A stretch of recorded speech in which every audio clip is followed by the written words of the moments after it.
Okay. I keep trying. It's not working. Let's see. All right.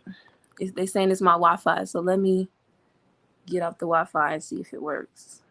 It says live on, I see a little red tab at the top. Wow, like the button is not working. Hello? I can hear you. Hello, everyone. I can't see you. Hello, everyone. Welcome back to my channel. My name is Sharice Lane, and my guest here, her name is Mrs. Joanna Antoine. Thank you for joining. As you all know, today we will be talking about the liberal agenda to sterilize Black women. Thank you so much for supporting me in my journey so far. If you would like to support me, please don't feel free to click the links down below to donate and also purchase any of my merch. And yeah, welcome to my live, and let's welcome Miss Joanna Antoine. How are you today? Hi, Sharice. Thank you so much for having me on. And thank you for having the humility and integrity and compassion to tell this story that I feel is very important for the world to hear, really, not just women of color or Black women, just everybody should hear this story Right. about what's going on right now. And I want to commend you for being a virtuous woman. You're young, but you're very mature and you're a beautiful person inside and out. Thank And you. you're welcome. And I can't see you. I just see, I don't know if I'm supposed to see you, but just wanted to put that out I since we're can see live. you. You can see me. Am I Yes. supposed to see you? I see like a You are thumbnail. supposed to see me. I don't know what's going on with that, but we're just gonna just go along with it. I'm checking to see now how it looks really quickly on the Okay, live. I So if see you everyone could now. bear with me, you can see me now. I see you now. Okay. Perfect. Yes, we look great. I'm on the checking the live right now. All right. So again, today we will be talking about the liberal agenda to sterilize Black women, and I do believe that in the medical field, the United States is trying to sterilize Black women. So let me just give you guys some statistics on that really quickly. And I'm kind of blind today, so bear with me. I'm going to put on my glasses. I'm going to have my glasses on for the rest of the video because I cannot see. So please bear with me. If you see a glare, I'm so sorry. But here we go. So I'm going to be reading for you today some facts, and these are the facts that I have. I have found that the rate of Black women getting C-sections are about at a 35.9% rate compared to other races of women. And a lot of doctors today portray C-sections to Black women as being their only option when it comes to birthing a child. They basically don't encourage them and try to discourage them from saying, oh, you can have this child. Like they basically try to convince a lot of Black women to have this C-section. And I have had people tell me, you know the doctor said that was my only option, when in reality I don't think that's the case 9 times out of 10, because as women our bodies were made to do this. Our bodies were made to have a child, not have a C-section. So that's Amen. one thing. And also they were considered to be a safer option, which is not true. Now, also getting into the birth weights of Black women have the highest rates of pregnancy related deaths in the United States, and that is about at a 40.8% compared to other races. And actually, I found an article with some more information, so let me read that for you guys real quick. And this is coming from the opendemocracy.net. So let me just read to you what they are saying. It says a history of control and profits. It says some okay, it says some medicine's most impactful techniques came from repeated experiments without pain relief, including C-sections on enslaved women in the American South.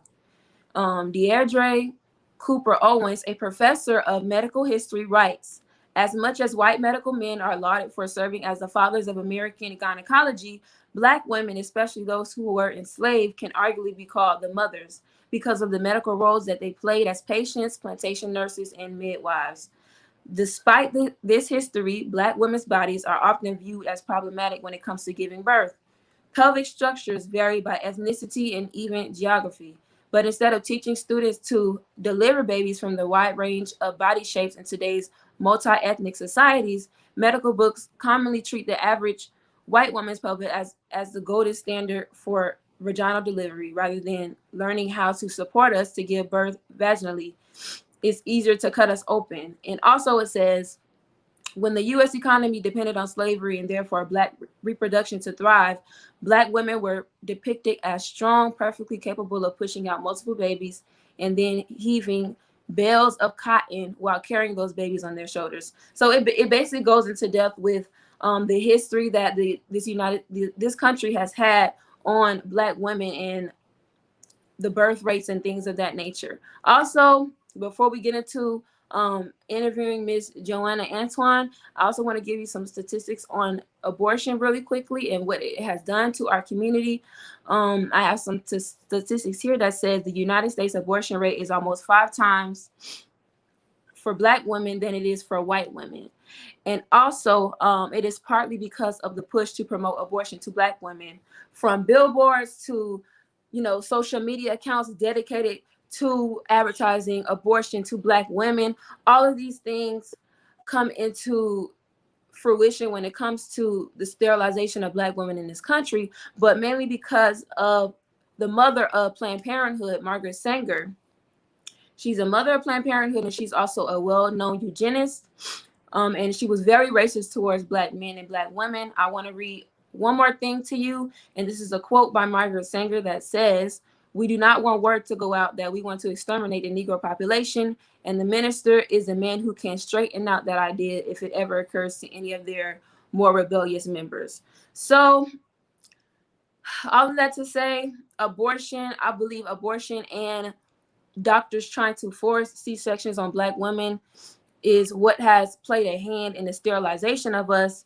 Now, because of the way abortion is legalized, over 19 million black babies have been, aborted since Roe v. Wade came into fruition and became legal. So all of that to say, we're gonna get into the story. Now, I know when I first spoke to you, you said that this experience first started when you were pregnant. So please tell us more about that and the beginning of that. Well, for those who don't know me, I am a mother of 5 girls, and I had my fifth girl in the beginning of this year. And it was discovered when I was pregnant with her that there was a condition with her brain. So, being that they had this finding, they referred me to a specialist. I could no longer see my regular OB because of all of the outcomes that could happen with the baby. So while I was with the specialist, they monitored the baby. Anything they found, they referred me out to different doctors to take a closer look. They were monitoring the baby from within me. And so that is how I ended up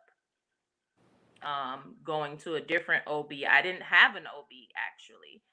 And that is something very dangerous when you don't have a relationship with the person that is going to deliver your baby, because there's a chance that you're just another number versus getting that patient centered care and that compassion that should come along with healthcare.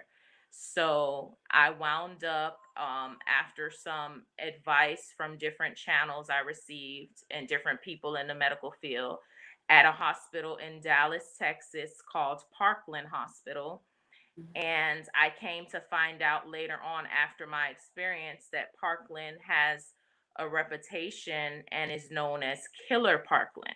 Mm. And all of these things I found out, I wish that I knew before I went there. But all of my children were born healthy, and I never had anything close. I was always healthy.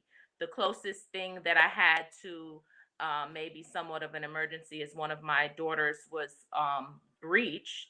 And so I had to have a C-section for one of my daughters. But other than that, I never had anything to go on or any experience to guide me through this situation. So it was scary.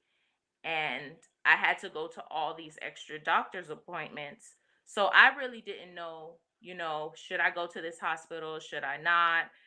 I was just told by people that had been in the medical field for a long time that the best outcome for my baby with this condition would be to have her at Parkland. So I went Mhm. along with that. So, being that I remember when we were talking, you said that this hospital was a liberal hospital in a socioeconomic area. So, why did you choose this hospital? Well, um, I spoken to a lady that was a nurse for like decades, and Hmm. she was like, Parkland has the best outcome for mother baby. I spoke with a nurse through the insurance that I was using, and she said that Parkland was the best place. And then there was a doctor that I picked out because I had to base the doctor on the level of NICU that they had. She had to go to like the highest level NICU. She had to be born at a Right. hospital rather with the highest level NICU. And so I found this doctor. He had a lot of good reviews, and I really wanted to use him, but he was afraid to deliver her. He was like, with everything that's going on with her, your best outcome is Parkland. So I was Right. like, okay, I'm here in Parkland. This is where I need to go. When I got to Parkland, some things stuck out to me, but I thought that maybe I was being prideful and I needed to humble myself. But for one, it's in the hood. I'm not, a stranger to the hood or anything like Right. that. But you have homeless people sleeping out there, and with COVID, my husband couldn't come in with to the appointments with me. And so I was like, this might not be safe, but it's a brand new state of the art multi-million dollar hospital. But they put it where they put it for a reason, and that's because the population in that area is going to be Black and Hispanic Hmm. and lower socioeconomic, and that is very strategic in order for them to have crash test dummies. Let's just make it Right. plain. They want to experiment. And as you gave some of that data, which goes back to slavery, we're even down to the Tuskegee experiment that has Black people now reluctant to get the COVID vaccine. This is not something new. So people shouldn't try to put their head in the clouds and pretend like someone is race baiting when they bring this up. The fact of the matter is, this is happening in our world and we need to address it. These doctors, first of all, they didn't tell me they were residents. If they told me they were residents, I would have been like, no way. I'm sorry. This So, is a delicate let me stop situation. you right there. So, what you're telling me is they referred you to a hospital that didn't have real doctors, and that basically they were students preparing to be doctors. Is that what you're telling me? Yes, I found out after having the baby, this is a teaching hospital. I had no idea. I would not have allowed them to put me with residents. When they came into my room, they always identified themselves as Dr. So and so. They never said we're students, and they never asked permission. In the past, whenever a student came into my room, they would say, hey, I have this student. Is it okay? They never did that. Also, in all the forms that you have to sign off for surgery and different treatments, they never explained to me what those forms were. They just said sign. No informed consent is what it's called in the medical field. I'm kind of speechless right now because that doesn't make any sense. They were not only wrong for that, but they were playing with your life. I don't understand how they could send someone to a hospital that doesn't have real doctors, but that's kind of crazy. And it makes sense because I guess of the area that it was in, but just because it's in a bad area doesn't mean that you should have doctors and people working there that aren't certified and know what they're doing. So that leads me into asking you, when you were at the hospital, what did you exactly see to for you to make it for you to basically say, oh, this is a liberal hospital, and you know I don't know about this. Like it seems kind of weird. Other than the doctors not being real doctors, they are students who are completing their residency. What else did you see Well, to first I want support? to I want to make it clear that I didn't realize this was a liberal hospital until the day I had to deliver. Right. I was seeing several different doctors, and it was never the same doctor when I went to my appointments. and they were always like, meeting me for the first time. So there was no one dedicated just for my care. And when I went for the day of my delivery, I noticed a lot of the doctors and nurses wearing BLM pins on their name badges and pride pins.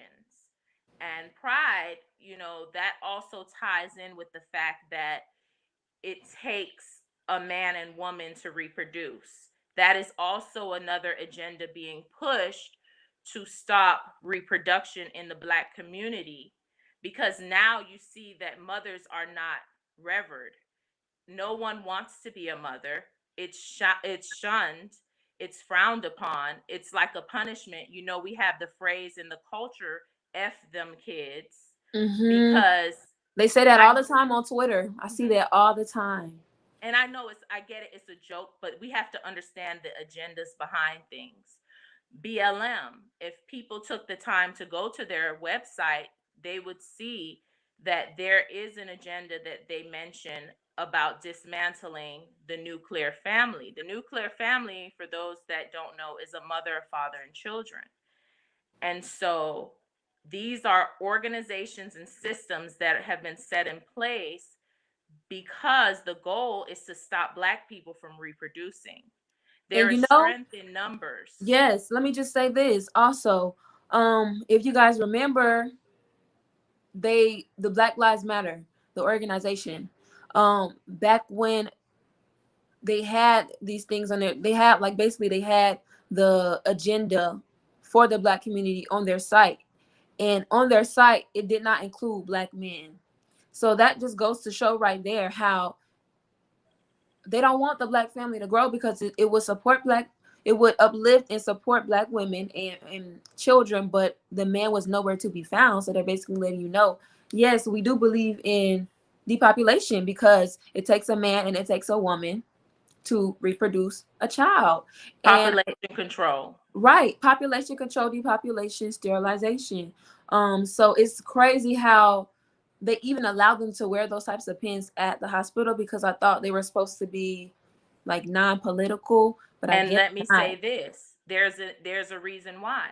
Because if I'm a Black person with the social climate, the social and racial climate that's happening right now in the media every day, and I see a doctor walk in with a BLM pin, I'm going to let my guards down, and I'm going to say this person cares. Black lives matters to this person. Right. So you're more likely to be relaxed and think that they have your best interest at heart, when we've been focused so much over the past few years at the police brutality, police killing unarmed Black men. Which, And it is important, it is important, but there are also other things that contributes to the depopulation of the Black community, which we are getting into today. right, which is something that people don't realize, that there are other systems in place that they should be alarmed and concerned with, and the hospital system is one of them. Right. And The medical unfortunately, I field. had to experience that. So at the time of all my visits, up until I gave birth, well, the baby was taken out of me, because that's not giving birth. In For me personally, you have to do what you have to do as an individual. For me, I feel like giving birth is something spiritual, and I don't feel that spiritual energy through C-section. But I'm Mhm. not knocking C-sections or anyone that has them or likes them. Let me just say that. I see what you're But saying. they kept saying, "Do you want a C-section? Do you want?" Well, they kept saying, "Do you want a C-section?" But they also kept saying, "Do you want your tubes tied? Do you want your tubes tied at every appointment? Do you want your tubes tied?" Shouldn't you all have notated that I don't want my tubes tied? My husband and I have 5 girls now, and he wants a son. I don't know. At that point, I didn't know, and I knew I didn't want my tubes tied. But the day of my C-section, they asked me like 20 times, different people coming in multiple times, "Do you want your tubes tied? Do you want your tubes tied?" And after finding out it's a teaching hospital, I realized it's not about necessarily me getting my tubes tied because I've had enough kids. It's about them teaching procedures and using a Black person to do it. Right. So, just to make everybody familiar and catch you up, as far as her brain condition, I asked the neurosurgeon because, again, I saw multiple doctors. I said, is her head size a regular head size? Because this Right. condition could have affected her head size. Is it a regular head size for vaginal delivery? He said, yes, it is, but that's between you and your OB.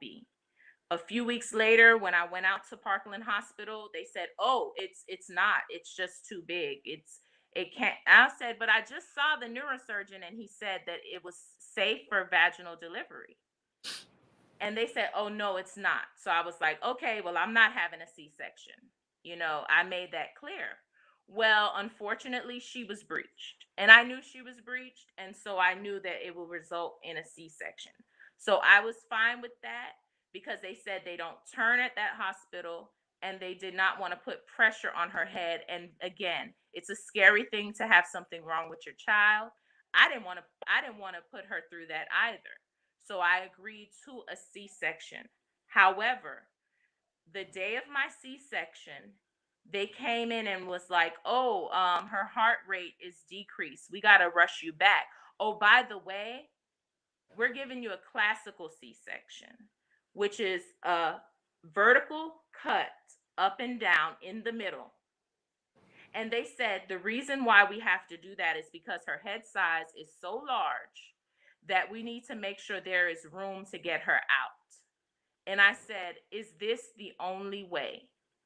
And they said, yes, it's the only way. I don't think they were being truthful, honestly. They weren't. I really don't. And which leads me into, I remember you saying that this experience was very traumatic for you. So, other than the C section, can you please go into detail for us with everything that happened the day of you giving birth that actually made it extremely traumatic and made you basically say, this is not right, and they're treating Black women wrong, very, very wrong.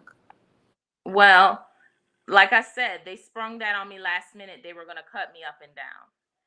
And that is not only harder to recover from, but here is the big kicker that I want everyone to pay attention to. You can never give birth vaginally again after getting that type of cut. So not only did they want to teach that procedure, they wanted to make sure they found a way to sterilize me because I'm going to go through so much pain and recovery that I'm not going to want to go through that again. A, and B, they stripped away my natural ability to bring forth children, which is vaginally. And they knew this. I don't think they had to do that, the vertical C-section that you said. They knew this, and they do these things on purpose to depopulate. And they do it to a lot of Black women, especially. I've heard countless stories of Black women saying that, oh, my doctor said I have to have a C-section. My doctor said I have to have this kind of C-section. And they get A more lot of, money. They yes, get more money from C-sections. and they push it mainly on Black women because I'm not saying that Black men aren't there, but there are a lot of Black mothers who go in who the father might not be there at the time, or they might not be in a good relationship, so the father's not there or present at the birth. And because they see that there's not like a strong male presence to basically tell them, no, my wife is not getting a C-section, no, my girlfriend's not getting a C-section, we're going to do this naturally. And because of that missing piece, they push that on a lot of Black women. And it's been from the stories I've been hearing, and even from yours, it's sad, but it's not surprising because they have been trying to sterilize Black people for a long time, a very long time, especially when it comes to abortion. Which, let me just read some more statistics real quick when it comes to the agenda with abortion, and going back to eugenics. So the father of eugenics, better known as Francis Galton, this is his opinion on Black people, and I'm going to read this for you guys real quick. Um, He said, I do not join in the belief that the African is our equal in brain or in heart. I do not think that the average Negro cares for his liberty as much as the Englishman or even as the serf-born Russian. And I believe that if we can in any fair way possess ourselves of his services, we have an equal right to utilize them to our advantage. This is Francis Galton, who is a eugenist, and this connects with the sterilization of Black people and abortion because, and also Planned Parenthood, because of Margaret Sanger. She's the one that pushed abortion a lot, and you know, pushed it on the Black community. She would literally go to Black pastors and try to convince them to tell their congregation about that and about birth control. And it's just, I don't think I have any words to describe how I feel on the matter. It's just I have a lot of sorrow concerning the matter, because it's like, when will this type of discrimination end? Why do they want to get rid of us so bad? What's the truth concerning that? Like, do they know something that we do not know about ourselves? Do they know something about Black Americans that we do not know? Do we hold a certain type of power that they want to possess? I don't know. I don't know the answers, but all we can do now is just fight against it, speak out against it, do stories like what I'm doing with you, and educate our people on these types of things. Um, do you have anything else to say concerning the story before I move on to anything else I wanted to ask you? Yes, I wanted to go into detail of the actual delivery of the Okay. baby because I told them I'm scared. I'm not one for surgery. I don't enjoy it. I don't like the recovery. And I was scared and I was shaking. And I'm like, I'm scared. And everybody was very nonchalant. Oh, you'll be fine. And I'm like, I'm literally shaking. Why would you operate on someone that is nervous, that has anxiety, that is shaken? And I was like, well, can you give me something? Because the first time I had a C-section, they gave me something to relax me. This time they were like, no, it's going to affect your baby. And so I was there shaking, and these people were talking. They were not only talking someone through the surgery, okay, now cut here, do this, pull that, but they were having a casual conversation. Oh yeah, did you used to live there? Oh my gosh, do you know such and such? No respect, no concern for the fact that I said that I am scared. And that should never happen. You should never talk about personal things while you're doing a procedure on someone. And this is So they how were I having a know. conversation with each other about random stuff, like about stuff between them, while you were saying that you're scared. While they were operating on me, while they were operating, they were While they teaching were the procedure. operating They were teaching the procedure, the classical C-section, which is why to a I student, found out they were teaching this to a student. they were teaching it. They never asked me permission to teach it.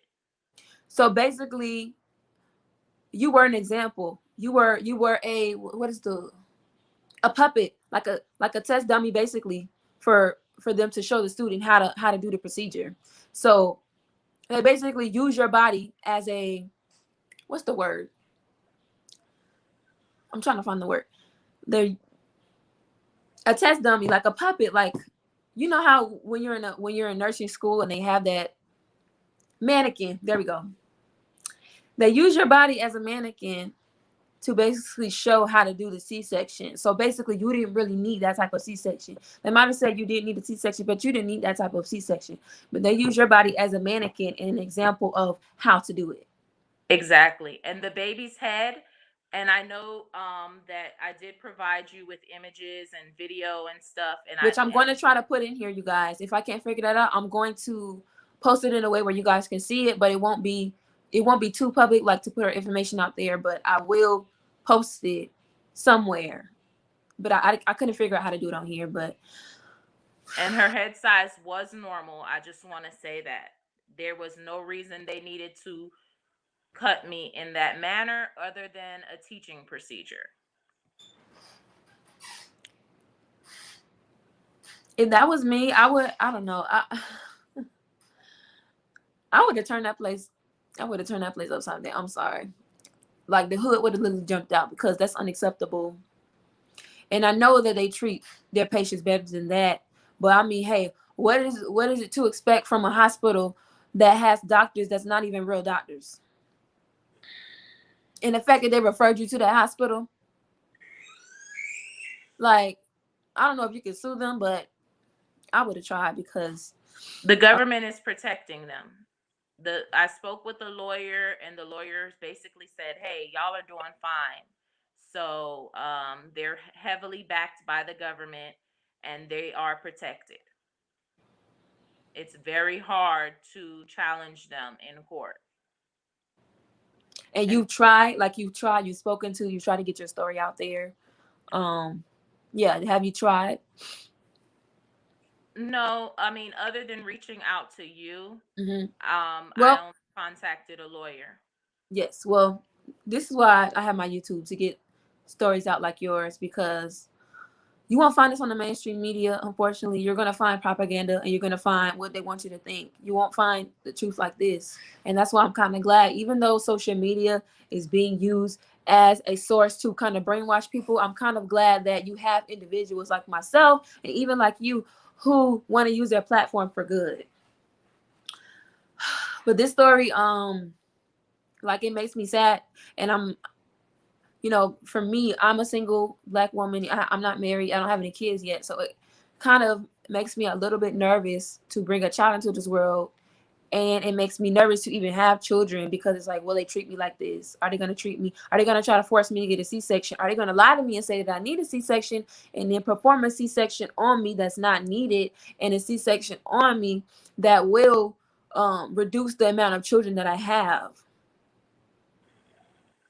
And I'm so thankful that my first child was born by a midwife. She was very knowledgeable. She was against the hospital system in terms of like C-sections. She had delivered breached babies before. Hmm. And said that like that's unheard of. She was just so knowledgeable. She was a wonderful, outspoken. In fact, she had her own show on the Discovery Channel. But I'm Wow. not gonna say the name of it because I don't know if she'd want me to, but she Right. was an amazing woman, and she educated us so much.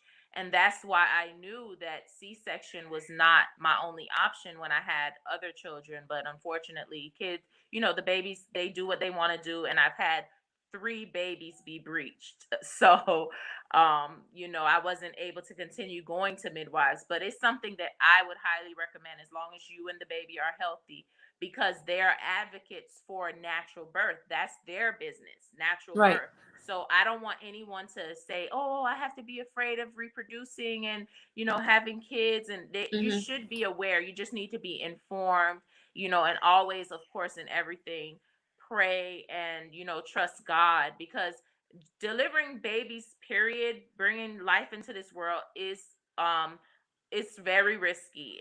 And just because you never know what could happen, and like in my situation, I never expected to have a baby be born with a brain condition, but here I am, Right. so you just have to in everything be educated and trust God. And like I said, if you can go to a midwife, that's something I could recommend. And definitely have a relationship with your doctor, so you Right. know that your doctor has your best interest in mind and not their pockets. Right.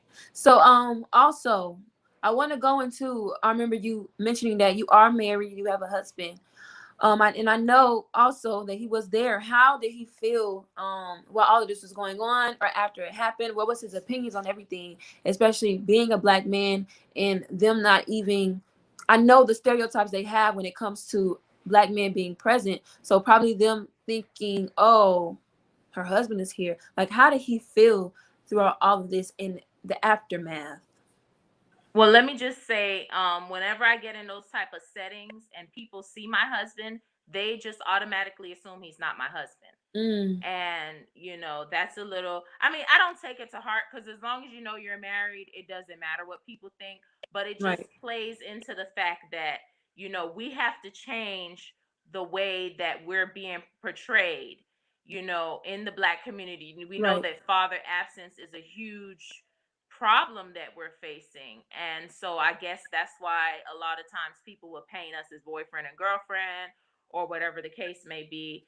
But Mhm. we didn't get into my pain because that was another issue. They did not want to treat my pain. Right. And my sister-in-law, his sister, who is a nurse, she actually had to call up at the hospital and just like really go off on them. Like she had to As she advocate for me. should. Yes, she had to advocate for me. But my husband, he was very upset. That's a very delicate time. And when he saw me crying in pain, because he knows I'm very strong, and when he saw me just crying, and I just didn't get off the bed because I was in too much pain. I didn't move. Like, I didn't see my baby until the next day, like for like 24 hours, because I was in so much pain. I did not want to move. And when he just Right. saw me, and let me just say, he was back and forth because of COVID.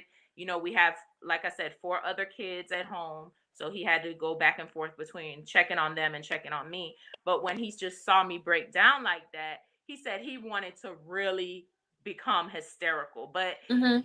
I've spoken to him in the past, like, because sometimes he goes a little bit too hard. So he was just kind of like But in as he between, like, should though.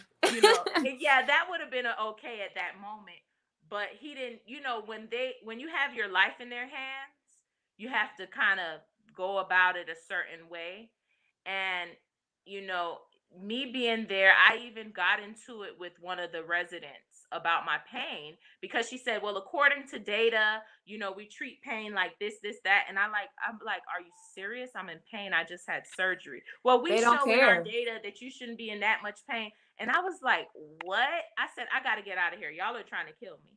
So Mm-mm. my husband really didn't know what to do, but he was very upset about the way that, they treated me. Now that's a real man, because if I was a man and I had a wife who went through that, I would have been upset as well. And he has every right to feel like that. Oftentimes they portray black men as not having, that type of emotion or empathy, but a lot of them do, and a lot of them, they do have feelings that does exist. They are able, in my opinion, they should be able to express it freely. But unfortunately, in today's society, even when it comes to men in general, a lot of people, they don't support that. I don't know why, but now I did say I am single and I'm not married yet and I don't have kids yet. What type of advice would you have for women like me who, want to have kids in the future but are kind of afraid because of the stories that we are hearing from black women like you and, even the black women around me? What type of advice do you have for us and how should we move in these situations? If like when it happens, how should we react? Mhm. Well, the Black community as a whole should be encouraging the youth to become doctors and, to dream, because I feel Mm-hmm. like in certain populations, in certain areas, we don't allow our kids to dream, or we limit their dreams. And that should not be the case. We should always, as the saying says, aim for the stars, aim for the moon, and even if you don't make it, you will be amongst the stars. So, yes, shoot for the moon. We need our own family members, cousins, aunts, sisters, brothers to be in the medical field so they could be our advocates, Right. so that they can be our doctors. And like I said, you want to educate yourself about the whole process, the whole birthing process. And it's very, like I said, midwives have a lot of knowledge. They have a lot of knowledge to pass on. Attend birthing classes, find out how things work and why they work the way they work. Be familiar with your own body, because you know when something's wrong. And take care of yourself. During this uh, traumatic experience, I had never had high blood pressure again, no diabetes. Everything was always completely healthy and normal with my pregnancies and deliveries, other than my babies being breached. And after that episode of that traumatic experience, the pain I was in, the arguing with them, we're really trying to advocate for myself. Um, I developed after leaving. I noticed my legs were swollen, and I Mm-hmm. was gonna ignore it. But I reached out to my OB, because, of course, I was never going back to that hospital again. I reached out to my OB, who was originally supposed to deliver my baby until we found out what was going on with her brain. And I was like, my legs are swollen. And she said, well, come in. And she said, whoa, your blood pressure is high. I developed preeclampsia, which is a pregnancy related high blood pressure, and it can kill you. And she said, if you did not come in here, she admitted me to her hospital and she treated me. And when I say I was treated like a queen, and I was like, this is so much different. Like, Mm-hmm. I should have gone back and commended those nurses I had. They attended to me so well. Oh my goodness. I don't want to say the name because, again, I don't know if people want to be named, but I love my doctor. She is compassionate. Seek out compassionate doctors. You're going to know. Don't stop at one doctor. If you don't like one doctor, go to another doctor. And you're going to feel it. And when I met my doctor, because I'm kind of new to the area I live in, so you have to find doctors all over again and stuff like that. And I was like, oh my gosh, I love her. I love her. But unfortunately, like I said, because of what happened with the baby, she couldn't deliver my baby. Her Right. hands were tied. And she even spoke about the cut they gave me. She said, I really wish they didn't cut you like this, because you would have been an ideal candidate for what they call a VBAC, which is vaginal birth after cesarean, which they tell you after you get a cesarean, a C-section, you can never deliver vaginally again. That's not true. And it can be done. Seek a doctor that will offer you a VBAC, and be your own advocate. When you don't feel right, don't go with it. Right. When Stick to what you know. If you don't want a C-section, don't get a C-section. Because for myself, like I said, if it wasn't for the fact that my baby was breached, and had a brain condition with her head, I didn't want them to manipulate her head at all. If it wasn't for that, I would have never gotten a C-section. I hated it that much. But I did it for her, to make sure she was okay. Everything I Right. did was to make sure my baby was going to be okay. And so seek out compassionate providers, and don't stop until you find one, and stick with that one, and stick to your gut instinct about things Put that your you foot feel. down, You because they never, really trying to yes, run over people. yes, you never have to. You have a right. People don't realize that you have rights. You Just like they tell you, hey, if you're pulled over, these are your rights, blah blah blah. When you get in those doctors' offices and hospitals, you have a choice. They do not have the right to choose for you. And unfortunately, that is what they're doing.